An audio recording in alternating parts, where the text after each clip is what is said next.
سلام زمینی‌ها. در این ویدیو میخوام یکم آرومتر صحبت کنم چون 3 تا ویدیوی دیگه امروز میخوام بگیرم. بنابراین ممکنه تعجب کنید که یک نفر با این استبیل ها چطور میتونه چنین صدای لطیفی داشته باشه. به خاطر این موضوع بیاید در مورد تمپرمنت ها یا همون خلق و خو ها صحبت کنیم.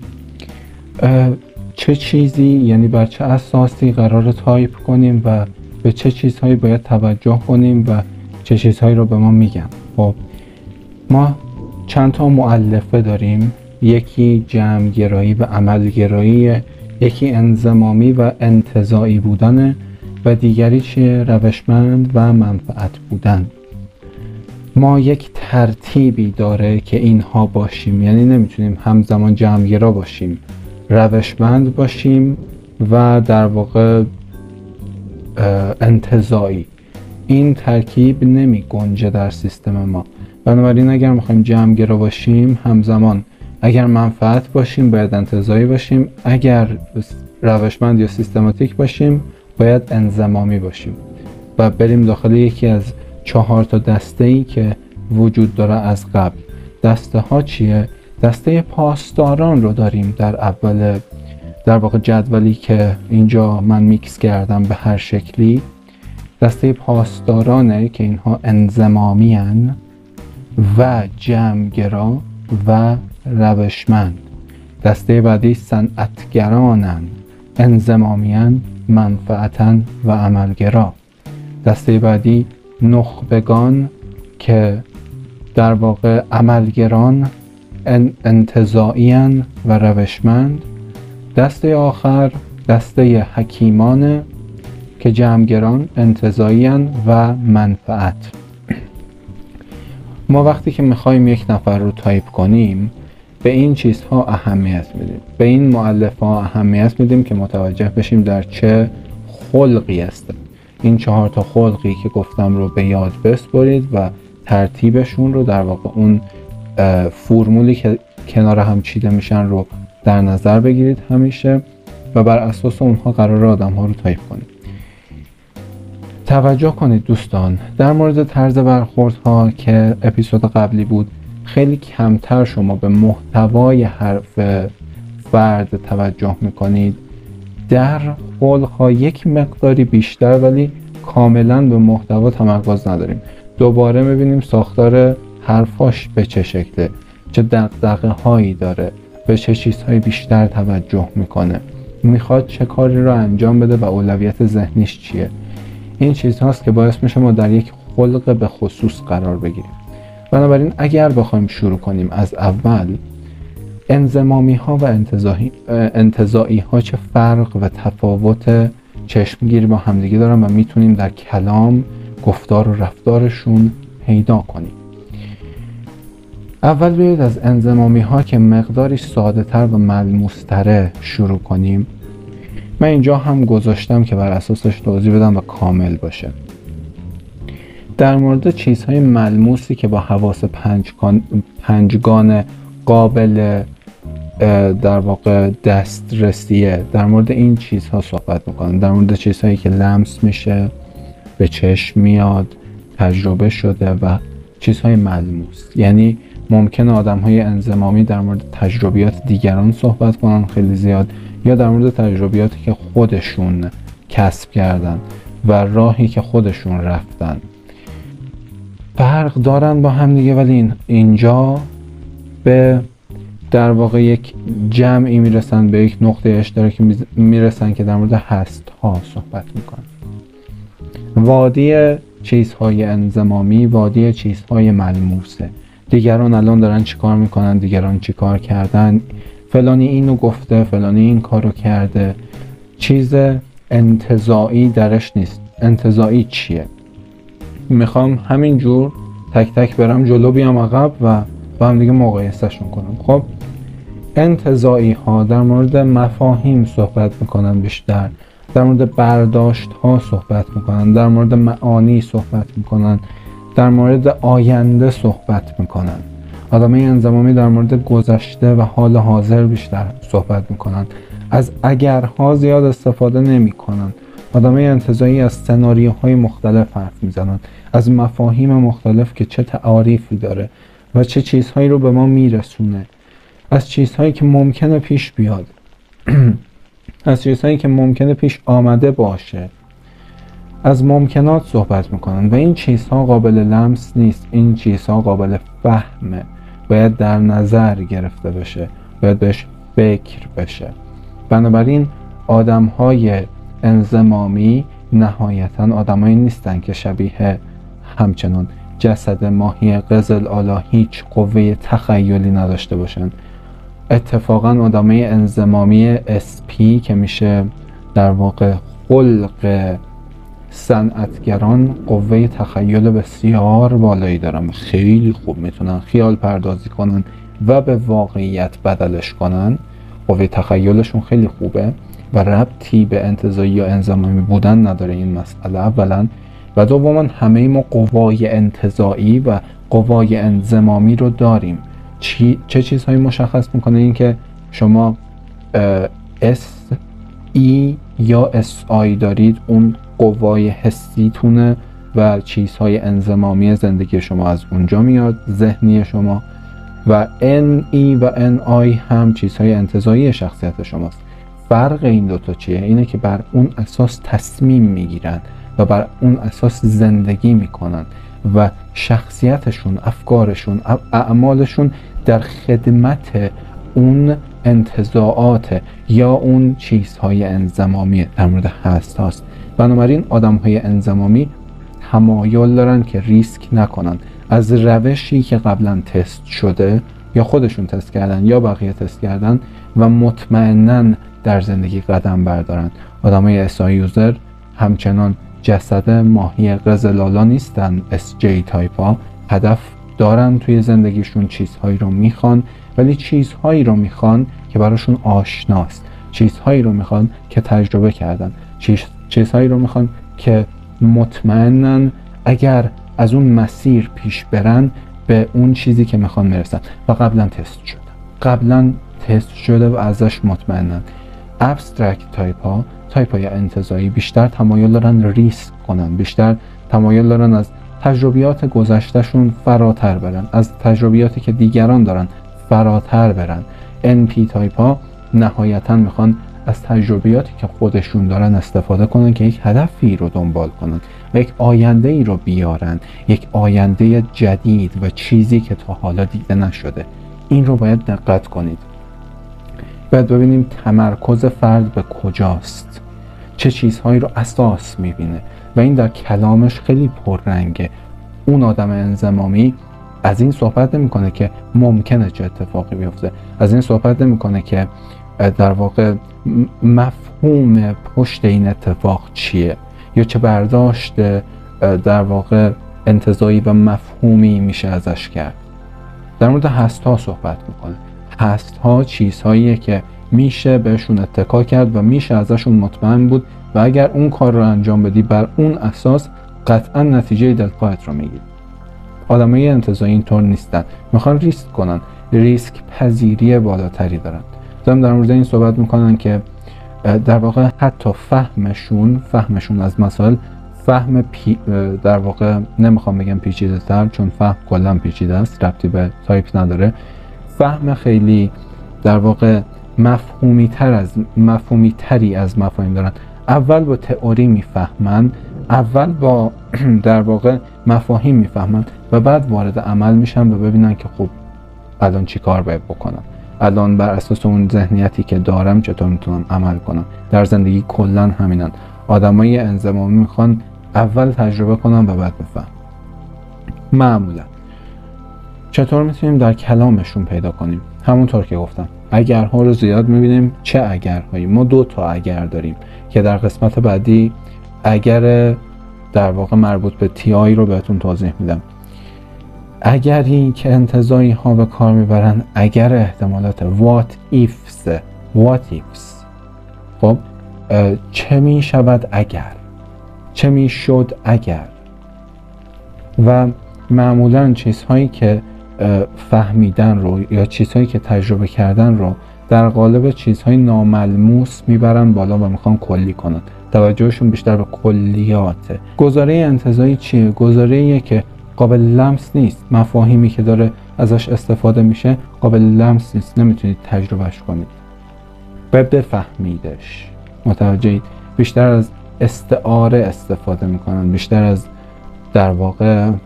بیشتر از آرایه‌های ادبی مختلف استفاده میکنن که چند تاش برای انضمامی هست، الان بهتون میگم.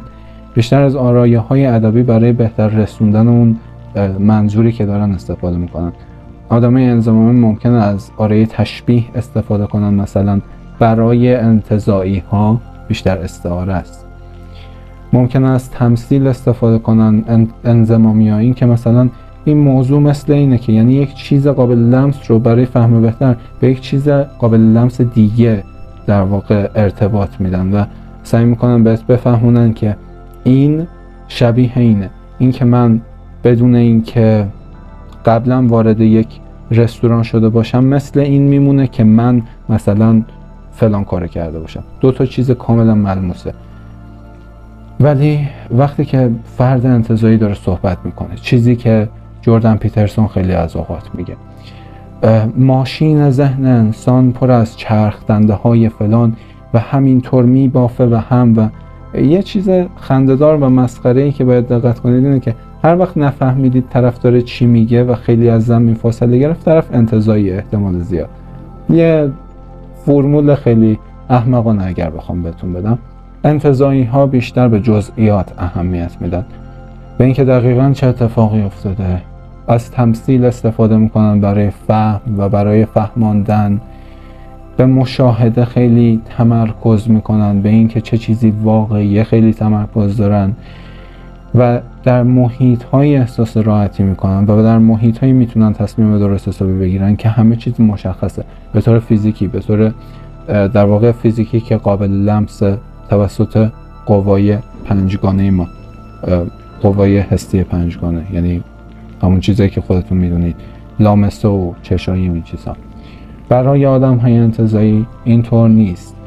با کلیات راحت ترن، با اینکه کلیات مفاهیم رو بفهمن، مسائل رو بفهمن، دارن در ایده ها سیر میکنن، با در واقع استعاره میفهمن، میخوان بدونن که ایدئال چیه، براشون مهم نیست واقعیت چیه، براشون مهمه که چه چیزی میتواند باشد یا چه چیزی باید باشد.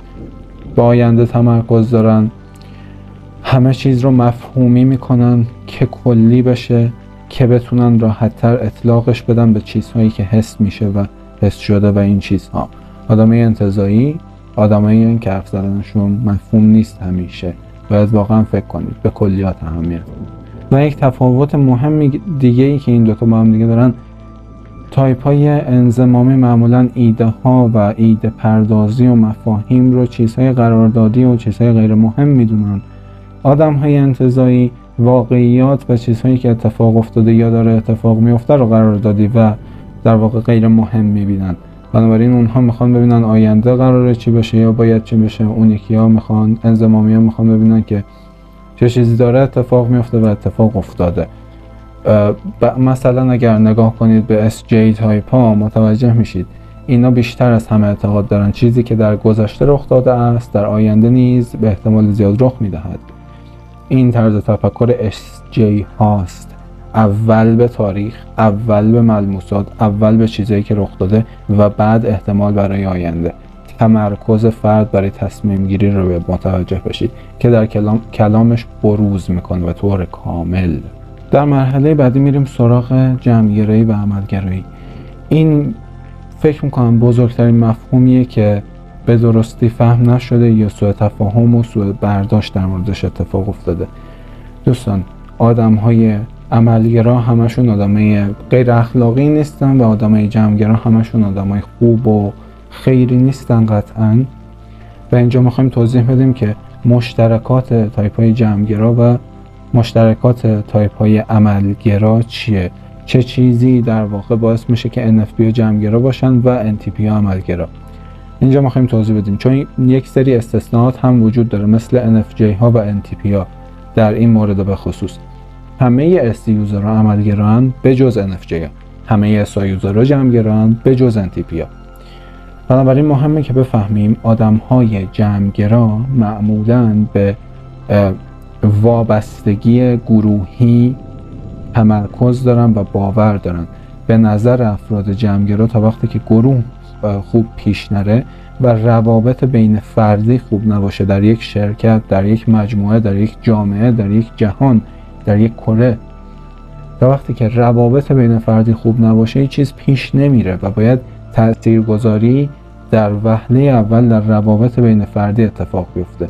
اگر در اون روابط ما تاثیرگذار باشیم میتونیم کار رو بهتر پیش ببریم. مستقل بودن آنچنان براشون تمرکز نیست. میخوان داخل گروه باشن و میخوان داخل گروه معنا پیدا کنن. میخوان داخل یک گروه باشن، میخوان عضو یک گروه باشن برای اینکه یک نقشی رو ایفا کنن در اون گروه و کار رو پیش برن، قسمتی از کار رو به دست بگیرن و پیش ببرن. اوکی؟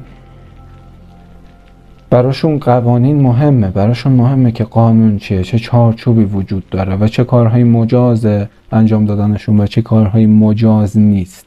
و این دیگه ربطی به NIST یوزر بودن نداره. NFJ ها نیاز دارن به اینکه بدونن دیگران چه چیزی رو پذیرفتن یا میپذیرن و داخل اون چارچوب چیزهای پذیرفته شده زندگی میکنن و براشون راحت تره خودشون رو گم میکنن اگر قانونی نباشه، اگر چارچوبی نباشه. و اون قوانین میتونه TE باشه برای یک تایپ، برای یک تایپ دیگه میتونه FE باشه و در واقع نقطه اشتراکش دقیقا همینجاست. آدمای جمع‌گرا میخوان، آدمای عملگرا میخوان مستقل باشن، میخوان کار تأثیرگذار رو انجام بدن. تمرکزشون به کار، به کسی که داره کار رو انجام میده نیست. اوکی؟ اینکه یک گروه داره یک کار رو، یک مجموعه داره یک کار رو انجام میده، یک هدفی داره. برای آدم عملگرا اون هدف مهمه، اینکه کار انجام بشه و چجوری انجام بشه تأثیرگذارتره، بهتره. بنابراین خیلی از اوقات اخلاقیات یا قوانین یا خیلی چیزهای دیگه جلوی دست و پاشون رو میگیره. داخل گروه بودن جلوی دست و پاشون رو میگیره مگر آزادی عمل داشته باشن. چیز بزرگی که باید اینجا همین پلاکارد چیه بچسبونید این قسمت ویدیو اینه که آدم‌های عملگرا آزادی عمل میخوان، سلف دترمینیشن میخوان خودشون تصمیم گیرنده باشن، میخوان آزادی عمل داشته باشن که انتخاب کنن چه روشی بهتره، از چه روشی باید رفت، چه روشی تاثیرگذارتره. براشون مهم نیست دیگران چه چیزی رو پذیرفتن، براشون مهم نیست دیگران چه چیزی رو قبول دارن یا در واقع چطور بگم، پذیرفتن، عرف یا نرم یا هر چیز دیگه. اولویت با اینه که کار انجام بشه. ممکنه تی یوزر باشن و عرف براشون مهم باشه اما همچنان کار باید انجام بشه. اولویت با انجام کاره، انجام شدن کاره و من باید انجامش بدم. برای اینکه انجامش بدم باید از گروه فاصله بگیرم، بیام بیرون. اوکی؟ برای آدم‌های جمع‌گرا اینطور نیست. یک گروهه، یک کلونیه که یک کاری رو انجام میده و هر کسی باید یک قسمتش رو به دست بگیره. برای آدمای جمع‌گرا کار درست مهمه، روش درست مهمه. ذهنیتشون اینه که اگر کاری قراره انجام کاری قراره تاثیرگذار باشه ولی روشش غیر اخلاقی باشه یا پذیرفته شده نباشه، اون کار، اون نتیجه‌ای که میگیرم نمیصرفه و نمیارزه که من روی عرف پا بذارم یا روی نرم‌های مختلف پا بذارم یا روی اخلاقیات و این چیزها پا بذارم برای انجام یک کاری. نمیصرفه. نتیجه‌ای که میگیرم به درد نمیخوره. من خسارت زدم. من در این پروسه به دیگران آسیب وارد کردم، به چیزهای مختلف آسیب زدم. من باید اول اجازه بگیرم که ببینم چه چیزی در چارچوبه، چه کاری، چه روشی. برای آدمای عملگرا دقیقاً چیزی که سمه اینه که جلوی دست و پاشون رو بگیرید. براشون مهم نیست چی پذیرفته شده است وقتی که میخوان یه کاری رو انجام بدن.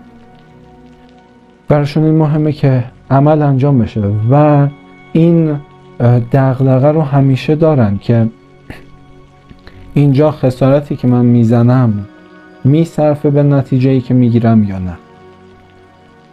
اون عملگرایی همیشه قرار نیست غیر اخلاقی بودن باشه یا چه میدونم هزار تا فحش و دلیوری بهش نسبت بدید. نه، آدم عملگرا همیشه در نظر میگیره که اگر این کار میخواد انجام بشه و از این روش انجامش بدم به چند نفر آسیب میرسه، به یک مجموعه آسیب میرسه، به همگروهیام، به هر چیزی. آیا میصرفه که اون کار رو انجام بدم همچنان؟ اگر به صرفه انجامش میدم و بعد برمیگردم میگم خب کی آسیب دیده، کی خسارت دیده، من عذرخواهی میکنم، این نتیجه، این نتیجه، من به خاطر همه اینا این کارو کردم. مثلا تانوس INTP رو اگر ببینید داشت وظیفه‌اش رو انجام میداد که مردم منابع داشته باشن و این چیزا توی فیلمش که خیلی احمقانه بود. من این کار رو انجام میدم، کلی آدم میمیرن ولی خب وظیفه‌مه و این انصافه، عدالته و این تنها روشیه که میتونم بهش فکر کنم انجامش میدم. و خب به افرادی خسارت وارد میشه، کسانی عزیزانشون رو از دست میدن. I'm sorry that's it. اوکی. برای آدم عملگرا مهم اینه که کار انجامش. بنابراین در کلامشون، در حرفهایی که میزنن، در واقع خلقی که دارن چطور بروز بکنن، در رفتار و افکار و کلامشون به این شکل نمود پیدا میکنه که آدم جمعگرا دائم به این داره توجه میکنه که کار درست چیه، دائم از این حرف میزنه که کار درست چیه، کار مجاز چیه، چه کاری اجازه داده شده به من که انجام بدم یا دیگران یا هر چیز دیگه ای. آدمای عملگرا دائم از این حرف میزنن که قوانین تو دست و پامه، باید آزادی عمل داشته باشم، خوشم نمیاد، خیلی از اوقات ممکنه بگم خوشم نمیاد داخل گروه باشم، گروه اذیتم میکنه، نمیتونم درست تصمیم بگیرم، نمیخوام مجبور باشم از این حرفا. آدمای جمعگرا براشون مهم نیست، میخوان عضو یک مجموعه باشن و در کلامشون کاملا واضحه.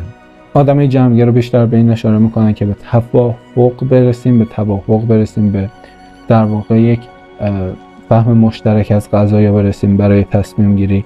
برای آدم عملگرا اون اوتکام و نتیجه‌ای که از کار میگیرن مهمه. این رو با اوتکام و در واقع پروگرشنی که در برخوردها توضیح دادم قاطی نکنید. عمله. همیشه ما دنبال یک اوتکامی هستیم، یک نتیجه‌ای هستیم. بستگی داره از چه مسیری بهش برسیم، براش اقدام کنیم. خب میخوان آدمای عملگرا دارن به این اشاره میکنن که لازم بود این کار رو انجام بدم برای اینکه این نتیجه رو بگیرم. لازم بود. و طرف مثلا مصاحبه‌گر ممکن ازش بپرسه که کلی آدم مثلا از دستت ناراحت شدن، لازم بود، این کار باید انجام میشه. بعضیاشون استایوزرن، NTP هن، اوکی، بر اساس وظیفه‌شون، یعنی وظیفه خودشون میدونن که یک کاری رو انجام بدن و از اون راه عملگرایانه بهش میرسن. خیلی هاشون جمعگران که خیلی هاشون در واقع NIS یوزرن که این کار رو باید انجام بشه و دوست داشتم انجام بدم و میخواستم انجام بدم و تنها راهش و بهترین راهش در واقع به عنایشون این بود. برای جمعگراها اینطور نیست. کار درست چیه، کار مجاز چیه، از این حرفا. بنابراین خیلی میبینیم که افراد جمعگرا چک میکنن با بقیه که خوشت میاد اگر من این کارو بکنم، ناراحت میشی، یا مثلا به نظر حرکت جالبیه، بیشتر مشورت میگیرن از این جهت، تایید میخوان برای انجام اون کار، اجازه میخوان برای انجام اون کار و براشون مهمه که اجازه داشته باشن قبل از انجام کار. برای آدمای عملگرا به این شکل که اول کار رو انجام میدن و بعد اگر ببینن خسارتی زدن عذر خواهی میکنن و دنبال طلب بخششن. اوکی. و میخوان ببینن که افراد درگیر در اون تصمیم گیری واقعا بعدش اونقدر صدمه بدی بهشون نمیخوره و میصرفه نتیجه‌ای که میگیرن. آدمای عملگرا این براشون مهمه قطعاً که چه خسارتی میزنن، ولی باید ببینن که میصرفه یا نه، همونطور که بهتون گفتم. در کلامشون دوباره هم میگم آدمای عملگرا از این صحبت میکنن که چه چیزی تاثیرگذارتر بود، چه راهی بهتر بود، چه چیزی باید انجام میشد برای گرفتن اون نتیجه. از آزادی عمل خودشون صحبت میکنن، باید دست و بالم باز باشه، قوانین اذیتم میکنه، این قانون رو شکستم ببینم چی میشه. آدمای عملگرا بیشتر این کار رو انجام میدن. و نهایتاً خیلی از اوقات ممکنه بگن که تنهایی راحت ترم کارم رو انجام بدم بعدم میاد داخل گروه باشم، ممکنه اینها رو زیاد بگم. آدمای جمع‌گرا از این صحبت میکنن که کار درست چیه، چه چیزی مجازه و نقش من در اون گروه چی بوده. قسمت روشمند و منفعت خیلی مهمه، خوب گوش کنید. یک پیش زمینه داره برای آدمای روشمند. اون نگاه بالا به پایین مهمه. بالا به پایین به چه معنا؟ به این معنا که در واقع اون سیستم و ارتباطات تنگاتنگی که چیزها با هم دیگه دارن و افراد با هم دیگه دارن، اون نظمی که همه چیز داره، همه چیز، مفاهیم، افراد، شرکت، سازمان، هرچی، اون نظمه در واقع چه چیزی رو ایجاب میکنه برای فرد، برای افراد. اون سیستم چه چیزی رو داره طلب میکنه. بیشتر براشون مهمه که نظم و قانونمندی برقرار باشه در سیستمی که دارن حالا کار میکنن یا تصمیم میگیرن یا هر چیز دیگه. یک فرمول میخوان برای گرفتن بهترین راه انجام کارها. یک فرمول برای بهترین راه انجام کارها. هر کاری میخوان یک سیستمی از رفتار داشته باشن. بنابراین به نظم خیلی اهمیت میدن، به منظم بودن همه چیز و سر جای خود قرار گرفتن همه چیز خیلی اهمیت میدن. اینو دوباره با کنترل یا نتیجه قاطی نکنید خواهشاً. اینجا میخوام کامل بهتون توضیح بدم. آدمای روشمند فرمول میخوان. آدمای روشمند بهترین راه انجام کارهای مختلف رو میخوان. میتونه یک روتین روزمره باشه، میتونه یک در واقع روش برای ویدیو گرفتن باشه، میتونه یک روش برای بالا رفتن در فضای مجازی باشه، میتونه برای موفقیت باشه و خیلی چیزهای دیگه. با سیستم راحت ترن، با اینکه ببینن دقیقاً چطور میتونن کنترل داشته باشن روی مسائل با فرمول های گوناگون. بنابراین در مقابلش اگر نگاه کنیم، نگاه آدم های انگیزه، منفعت، موتیو، نگاه پایین به بالا. هر کسی از انجام هر کاری چه انگیزه ای داره. چرا دیگران دارن این کار رو انجام میدن؟ چرا من بخوام این کار رو انجام بدم؟ چرا من باید این کار رو انجام بدم؟ اوکی، این چرایی مسائله. تا یک سطحی میتونید بگید آدمای موتیو یا منفعت بیشتر به چرایی اهمیت میدن. آدمای استراکچر و آدم‌های در واقع روشمند یا سیستماتیک به چطور اهمیت میدن. چرا و چطور با هم دیگه فرق داره. چطور این کار رو باید انجام بدم؟ روشمنده. چرا باید این کار رو انجام بدم؟ این منفعته. و کامل نگاه میکنن به انگیزه های مختلفی که افراد میتونن از انجام کارها داشته باشن، آدمی منفعت. و براشون مهمه که چه نفعی خودشون از انجام اون کار میبرن و دیگران از انجام یا از تصمیم گیری های افکار مختلف چه در واقع منفعتی دارن.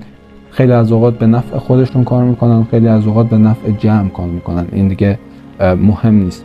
مهم اینه که تمرکزشون به منفعته، به انگیزه است. اوکی؟ چرا من این کار رو انجام میدم؟ چرا بقیه انجام میدن؟ یه نفر، مثالی که سی اس جوزف میزنه و مثال جالبی به نظر من، یه نفر بعد از 14 سال بهت زنگ میزنه. آدم منفعت اولین چیزی که بهش فکر میکنه اینه که چرا بهم زنگ زده؟ چه انگیزه ای داشته؟ چی میخواد؟ من اگر الان به درخواستش عمل کنم چه سودی من میبرم، چه سودی اون میبره؟ آیا برابره یا سود من کمتره؟ منفعت من درگیر میشه؟ من منفعتم در خطر میفته؟ آدم سیستماتیک نه، میگه باشه. شاید براش عجیب باشه، ولی آدم روشمند در واقع میگه اوکی، ببریم بیرون، چه کار کردی، چه کار میکنی و فلان و اینها. در واقع آدم های سیستماتیک، آدم روشمند دنبال چطور انجام دادن کار میخوان ببینن که چطور میتونن به بهترین شکل ممکن انجامش بدن. و خیلی اگر بخوام ساده و احمقانه بگم، چطور میتونم مغزم رو خاموش کنم و هر مشکلی میاد سمتم سریع یه دستی بگردونم مشکل حل شه. بخاطر همین مثلا توی هنرهای رزمی ما برای اصلاح یوزرهای سیستماتیک، اصلاح یوزرهای روشمند که همشون بغیر از NFBیان، ورزش رزمی در واقع کونگ فو، کاراته، این چیزها رو معرفی میکنیم. چون تکنیک کاتا چیه؟ کاتایی که در واقع ورزش رزمی میزنن یک ست، یک شوکیسه، یک نمایش اولیه است، یک دمو از کلیت اون سبک. طرف چشماش رو میبنده، کاتا رو میره و هر حرکتش توجیه داره. یک حرکتی هست که مثلا توی نینجاتسو اینجوری میکنن، اول دستشون رو بعد میگیرن یقه طرف رو میارن نزدیک هلش میدن. اینها همه از پیش تعیین شده. این بهترین راه دفاع از خوده. اوکی، این روشمنده. بخاطر همین بروسلی ENTP که سیستماتیک روشمنده دقیقاً کونگ فو رو انتخاب میکنه و بعد ایمپرووش میکنه، بهترش میکنه. برای آدم منفعت بیشتر ورزشایی که نیاز داره به تصمیم گیری بر اساس موقعیت به خصوص، براشون بهتره و درش راحت ترن. خوششون نمیاد یک ساختار رو تبعیت کنن، یک سیستم رو تبعیت کنن. بخاطر همین خیلی از اوقات میگم انسان‌های روشمند خیلی بیشتر در اون زندان تفکرات و این چیزها گیر میکنن. آدمی منفعت همیشه به این فکر میکنه که خب چی برای من داره؟ چه نفعی به من میرسه؟ چرا؟ آدمای سیستماتیک میخوان سیستم رو بفهمن. در یک شرکتی که وارد میشن، STJ ها مخصوصا در یک شرکتی که وارد میشن چون TE دارن و روشمندن همزمان، نگاه میکنن ببینن سیستم چطور کار میکنه، جای هر کس کجاست، چی کار دارن میکنن. اینها رو متوجه میشه. مثالی که زدم، آدمای NTJ سعی میکنن بنا به منافع خودشون، بنا به خواسته های خودشون، NI خودشون از سیستم استفاده کنن. آدمای STJ سعی میکنن به سیستم وفادار بشن و عضوی از سیستم بشن. و چون خوب سر در میارن از ساختار، از استراکچر، از سیستم، خوب میتونن خودشون رو جا کنن و خوب میتونن اونجا اعتبار جمع کنن برای خودشون. این خیلی مهمه که درک کنیم. آدمای منفعت نه. آدمای منفعت که وارد سیستم میشن یه نگاه میکنن به این ور اون ور، میبینن کی داره چه نفعی میبره. الان کارهایی که من دارم انجام میدم در دستور کارم قرار گرفته، به نفعم اصلا یا نه؟ اصلا میصرفه برام که انجامشون بدم یا نه؟ چرا از من خواستن که این کار رو انجام بدم؟ ممکنه فکر کردم من خرید چیزی هم مثلا. و سعی میکنن در واقع منفعت خودشون و افراد درگیر در تصمیم گیری ها رو در نظر بگیرن. تصمیمی که دیگران گرفتن و تصمیمی که خودشون میخوان بگیرن. بنابراین بی دلیل کاری رو انجام نمیدن. بخاطر همین افراد سگان سیستماتیک که NTP هان خیلی راحت ازشون سوء استفاده میشه. چون شما یک داده ای رو بهشون میدید، یک خروجی بهتون میدن، تموم میشه میره.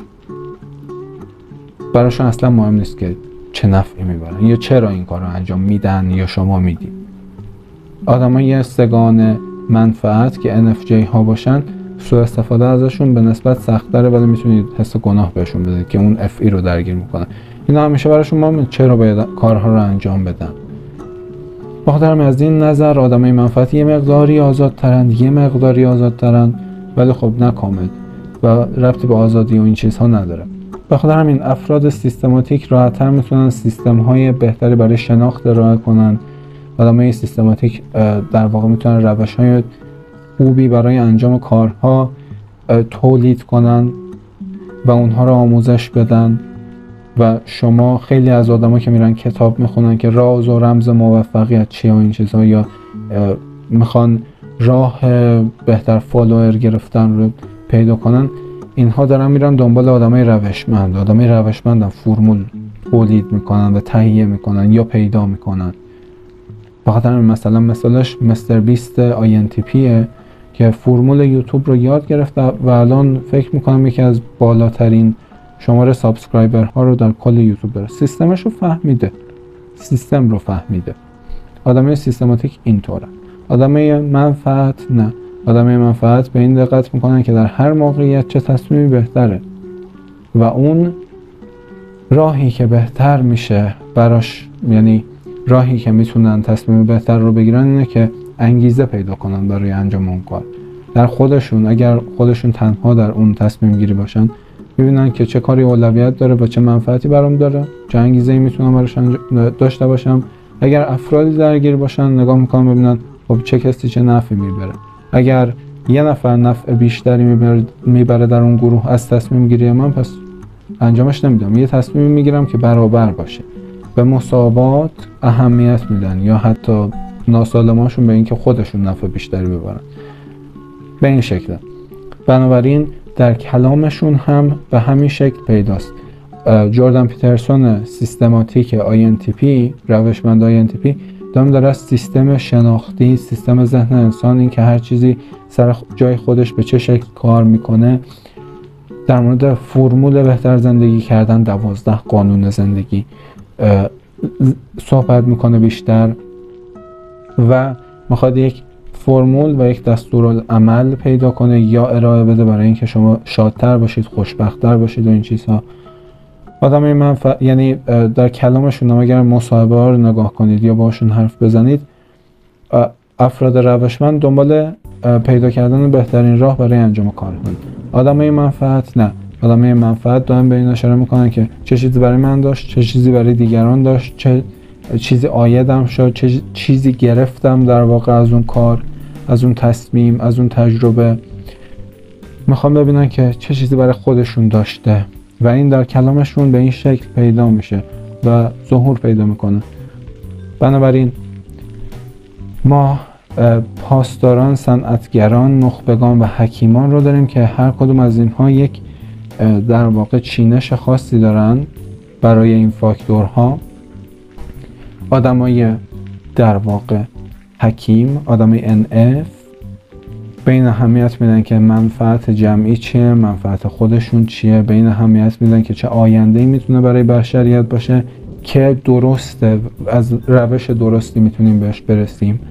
آدمای صنعتگر یا SP بیشتر به این فکر میکنن که در یعنی تاکتیک برای SP تایپ هاست، این که در موقعیت های مختلف چطور میتونن عمل کنن، چه نفعی براشون داره، برای جمع داره، چطور میتونن واقعیت رو منیپولیت کنن، انضمامیان، چطور میتونن واقعیت رو منیپولیت کنن. و اینجا متوجه میشیم SP تایپ ها در مقابل NF تایپ ها در واقع یک چیز جالبی که میتونید ازش بفهمید اینه که SP تایپ ها میخوان واقعیت رو عوض کنن که آینده هم روش بشینه و عوض شه.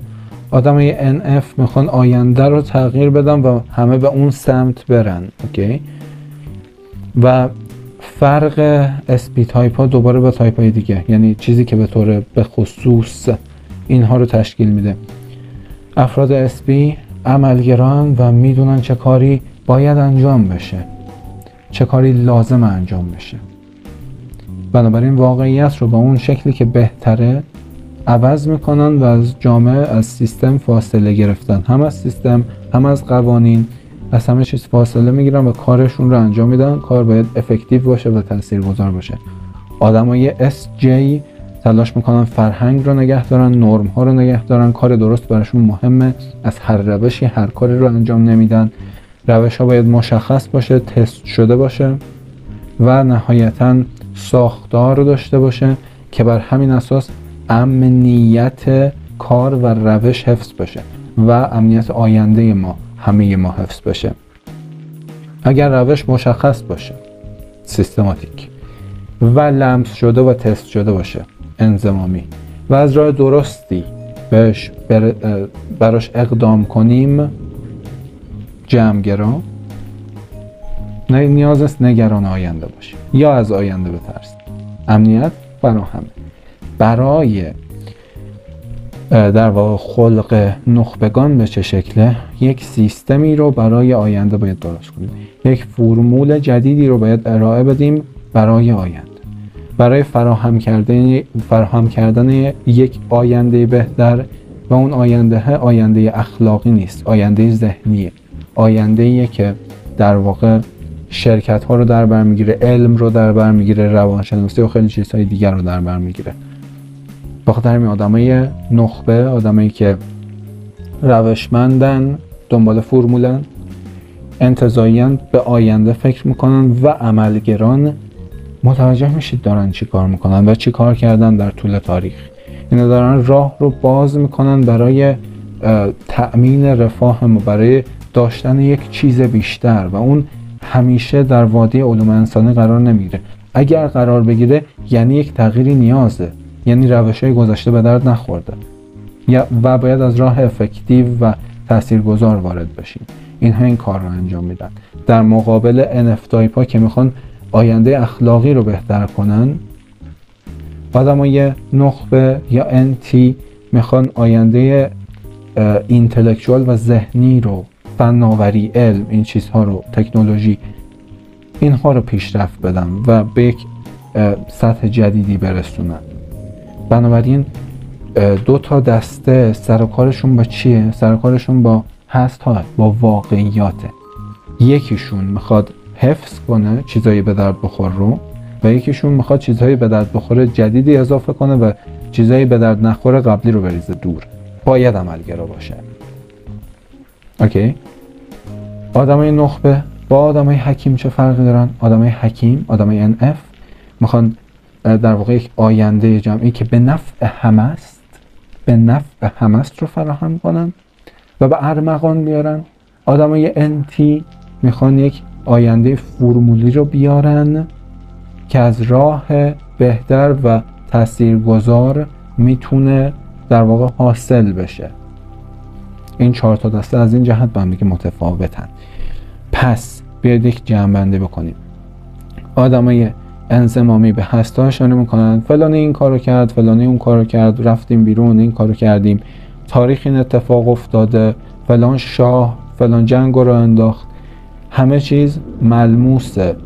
نهایتا از تمثیل استفاده میکنن. این که من پاشم برم مدرسه مثل اینه که من پاشم برم دانشگاه. دو تا چیز کاملا ملموس رو به هم دیگه ربط میدن. آدمای انتزاعی یه دفعه از زمین فاصله میگیرن و انگار اسید زدن مثلا. برمیگردن میگن چطور بگم، چه مثالی میشه بهتره براتون بزنم. حرفایی که خودم میزنم همش انتزاعیه. اگر فلان اتفاق بیفته متوجه میشیم که آینده بشر در 1000 سال آینده به اینجا میرسه که ما داریم تو هوا پرواز میکنیم و چه میدونم دریای شناخت ما به یک کوه محکم بدل میشه که میتونیم روش پا بذاریم و فتوحات جدیدی در عالم اکتشافات و اختراعات داشته باشیم. از این دست مزخرفات، چیزای ناملموسه دیگه، اصلا نمیتونید لمسش کنید، نمیتونید بفهمید. آدمای جمع‌گرا بیشتر به این اهمیت میدن که کار درست چیه، کار مجاز چیه، قوانین چیان. من راحت ترم و اجازه گرفتم، همه با این تصمیم من راحت بودن، راحت نه به معنی SCSI راحت بودن، کسی خورده نگرفت به من. مثلا آدمای عملگرا به این اشاره میکنن که این کار لازم بوده انجام بشه، بعدم میاد از قوانین احمقانه باید شکسته بشه، باید قوانین تست بشن. از بچگی داشتم همینجوری قانونهای مختلف رو تخطی میکردم، بعدم میومد. از اون طرف آدم‌های روشمند بیشتر به فرمول اهمیت میدن، به اینکه چه فرمولی برای فلان کار هست، چه دستورالعملی هست، چطور میشه بهتر انجامش داد، بهترین راهش چیه. آدمای منفعت بیشتر به انگیزه و موتیو آدم‌ها اهمیت میدن، به خودشون، دیگران، این که چه انگیزه‌ای برای چه کارهایی وجود داره. امیدوارم این ویدیو به دردتون خورده باشه. به یک ویدیوی دیگه که در مورد چرخه وضعیه و تایپ کردن بر اساسش فعلا.